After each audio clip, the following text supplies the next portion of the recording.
Hari ini kami sebagai kuasa hukum dari Pak Gunawan Muhammad, nomor perkara 642 PIT B garis 2024 PN Jakarta Pusat, terkait bahwa kita sebagai kuasa hukum dari Pak Gunawan ini adalah terkait masalah pidana. Ada hal-hal keganjilan yang tidak patut digubris, tidak patut dimasukkan dalam hal pidana 266 KUHP, akhirnya diberikan suatu didakwakan pasal 26 KUHP itu. Nah, saya melihat di sini masa kita ini sebagai kuasa jual dalam penjualan tanah bisa dianggap suatu pidana. Ini kan sebuah keanehan gitu kan. Nah, saya melihat di sini adalah ada semacam mafia peradilan di sini gitu. Yang memang kita sebagai rakyat jelita ini, sebagai rakyat ini harus melek terhadap hukum. Ini tidak bisa dibiarkan. Kita di sini, saya diberikan kuasa untuk menjual tanah, diberikan hak prerogatif. Berapapun harganya, kemudian berapa harus saya serahkan, apakah ini masuk pidana? Ini kan nggak masuk pidana. Ini keganjilan yang dirasakan oleh klien kami, Pak Gunawan Muhammad, seperti itu. Ini dimasukkan dalam pasal 263, 266 itu, KUHP. Kalau ini kan tanahnya di daerah di Tanah Pramuka Ujung, di Rawasari ya Bang ya, 2,2 hektar ya, 2,2 hektar. Ya memang perkara ini sudah lama berlangsung. Tahun berapa? Dari 2013 Pak ya? Sebenarnya ya 2013 sih. 2013. Ada pembeli, kemudian dijegal lagi, ada pembeli dijegal lagi gitu kan.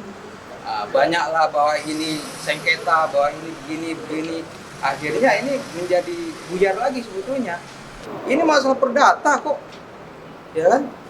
Kalau itu memang masalah di perkara perdata yang sudah lama, ini sebuah keanehan bagi saya. Ini harus saya perjuangkan bahwa dalam ini harus ada putusan sela bahwa ini adalah batal demi hukum, ya, batal demi hukum. Kita mengajukan eksepsi tadi bahwa ini adalah batal demi hukum, tidak layak untuk diperkarakan. Demikian. Jadi memang awalnya itu Pak Gunawan dari awal itu bukan pemilik ya. Beliau itu sebagai kuasa jual. Dari pemilik warka itu menguasakan Pak Gunawan untuk menjualkan tanah tersebut. Kondisinya adalah pemilik itu sekarang sudah meninggal. Akhirnya Pak Gunawan membuat akta baru kepada warisnya. Nah, akta itulah yang dipermasalahkan karena dianggap Pak Gunawan itu merasa bahwa aktenya menjadi akte mutlak dari dijualkan, menegosiasikan dan menerima keuangan di situ. Nah, dari situ yang agak rancu, padahal beliau itu bukan pemilik tanah tapi hanya hanya kuasa jual saja. Garis besarnya kurang lebih hanya seperti itu. Dari awal memang tanah itu sengketa, tapi para kepemilikan para pihak ini sudah melalui pengadilan-pengadilan. Ada putusan-putusan juga. Status yang disengketakan adalah perponding dengan diri. Ya, tapi itu pun belum ada keputusan yang pasti bahwa apakah tanah itu perponding atau diri. Jadi statusnya sebenarnya tanah ini masih sengketa.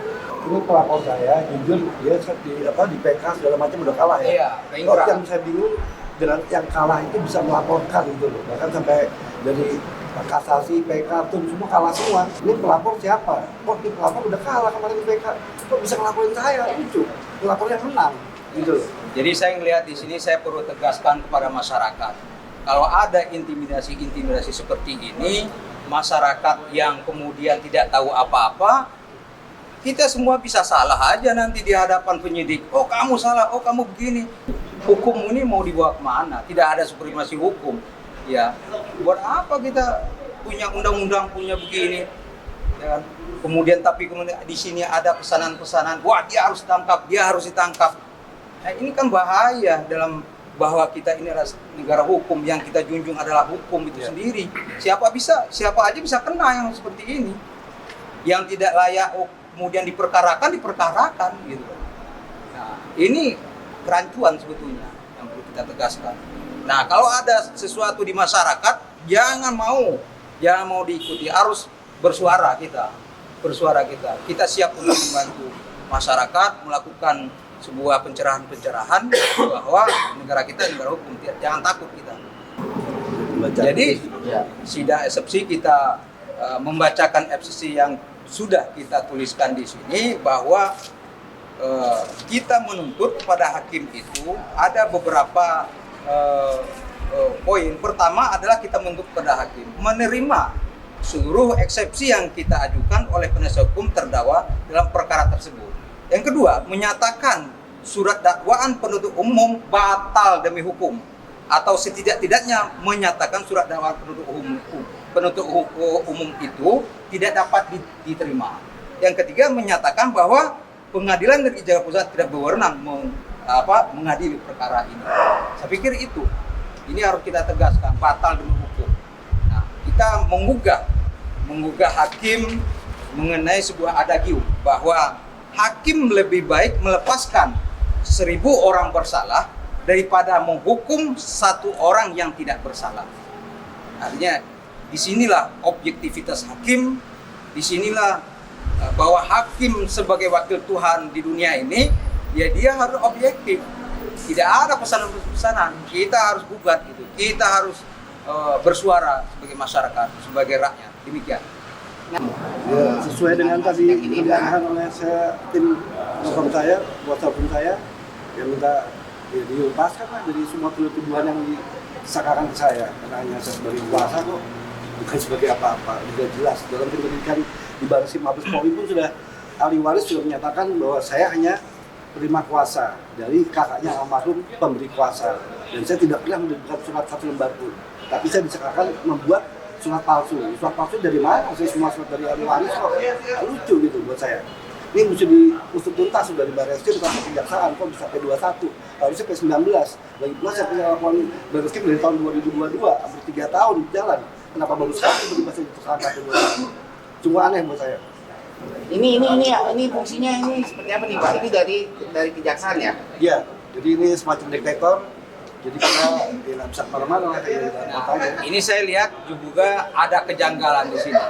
Tidak ada kemerdekaan bagi terdakwa di muka pengadilan ini. Ada secara tekanan psikologis ketika beliau masih memakai tadi sebetulnya kita mau mengajukan tapi cuma memang tadi majelis menanggapinya bahwa agenda hari ini itu hanya untuk eksepsi, bukan untuk yang lain.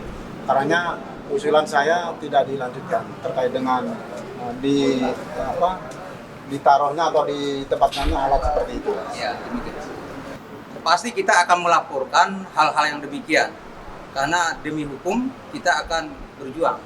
Kita akan melakukan sesuai dengan hukum pidananya, sesuai dengan KUHAP-nya, kita akan laporkan balik. Nah, harapan kita sih ke depan, mafia-mafia peradilan seperti ini jangan ada.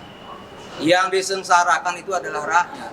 Saya tahu betul bagaimana mafia-mafia peradilan ini.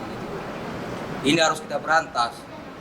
Jangan ada kong kali kong, jangan ada pesanan-pesanan harus ditangkap, tapi tidak ada kejelasannya. Dakwaannya pun nggak jelas gitu kan. Nah, saya lihat gitu, ada sesuatu ragu-ragu, dia mau melangkah enggak, mau pasti nggak jelas, semuanya seperti itu.